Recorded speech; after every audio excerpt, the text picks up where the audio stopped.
Après avoir visité les services des urgences du centre hospitalier universitaire de Brazzaville, la morgue municipale et les urgences de l'hôpital militaire, le Premier ministre a immédiatement présidé une réunion de la cellule de crise mise en place quelques heures après la bousculade au stade Ornano des candidats au recrutement dans les forces armées congolaises. Il ressort des éléments portés à la connaissance de la cellule de crise que le bilan des victimes est révisé et détaillé ainsi qu'il suit. Nombre de décès, 31, soit 29 corps identifiés et 2 corps en cours d'identification. Nombre de blessés, 145 blessés, pris en charge, traités et sortis des hôpitaux et actuellement en traitement ambulatoire, soit 69 au CHU, 66 à l'hôpital central des armées et 10 à l'hôpital de Talangaï, soit un total de 145 blessés.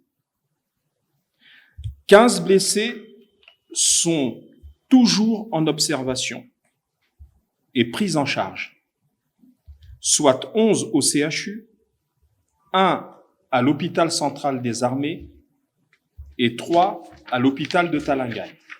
Il faut déplorer 4 blessés graves qui ont donc été dénombrés, tous hospitalisés au CHU de Brazzaville, dont l'un en réanimation.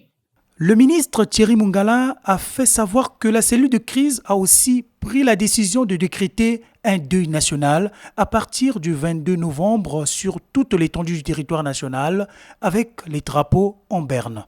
Le gouvernement rend public les décisions suivantes. Un jour de deuil national avec mise en berne des drapeaux, fermeture des bars, dancing, débit de boissons et lieux festifs est décrété.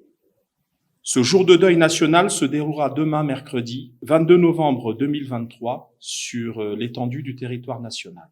Le recrutement en faveur des forces armées congolaises est suspendu jusqu'à nouvel ordre sur l'étendue de la ville de Brazzaville. Il se poursuivra normalement sur le reste du territoire national.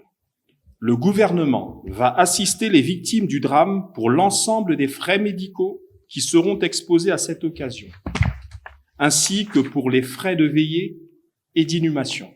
Les familles concernées sont invitées à prendre attache avec les services du ministère des Affaires sociales, de la solidarité et de l'action humanitaire.